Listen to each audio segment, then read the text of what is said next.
Bizda keyingi muammolardan biri. Imtihon yaqin qolgan o'quvchilarga bir maslahat bermoqchimiz. Imtihon kuniz yaqinlashmoqda. Tez orada siz imtihon topshirasiz. Sizda qo'rquv, vahima paydo bo'lishni boshladi. Imtihondan qo'rqish shart emas. Sizda bo'layotgan vahimalarni unuting. Nima uchun? Ibn Sinoning bir gapi bor. Nima desam, vahima birinchi kasallikdir deydi.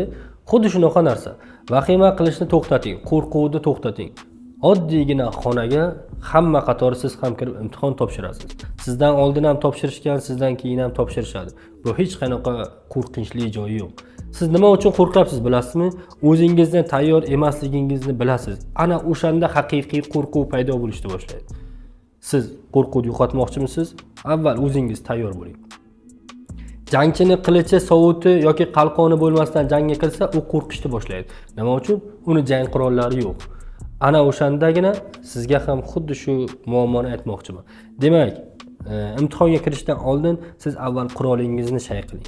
Qurolingiz mana bu yerda. Uni to'liq asbob, uskunalar, qurol, sovutlaringiz, qilichlaringiz bilan kiradigan bo'lsangiz jangda, siz eng yengilmas jangchi bo'lasiz. Mana shu qurollaringizni mana shu yerda o'tkirlashtiring va bemalol jangga kirishingiz mumkin.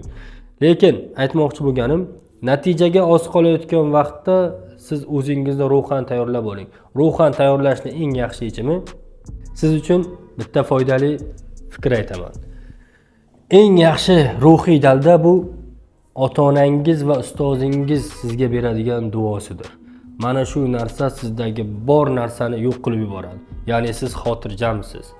Chunki duoning kuchini juda ko'p joyda ko'rganmiz.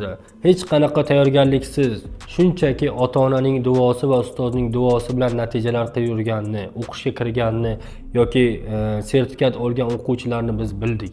Shuning uchun aytmoqchi bo'lganim, siz harakat qiling. Agar sizda qo'rquv paydo bo'ldimi, mana bu yeringiz sizni oldinga qadam tashlashga qo'ymayaptimi, unda boring. Kattalaringiz bor, bobongiz, buvingiz yoki otangiz, onangiz, ulardan duo oling. Yoki ustozingizni rozi qiling. Ustozni rozi qilsangiz, duosini olsangiz, bu yog'iga hayot yo'li juda oson bo'ladi. Shuning uchun men sizga tavsiya bermoqchiman. Ruhan tetiklikka erishishning asosiy bir omili bu sizning oladigan duoyingizga bog'liq. Duoning kuchini har jihatdan eshitgansiz, amaliyotda ko'rgansiz. Demak, bu sizga birinchi etap bo'lib qolishi kerak. Demak, hurmatli o'quvchilar, imtihon oldi, demak sizga yaqin kunlar qoldi.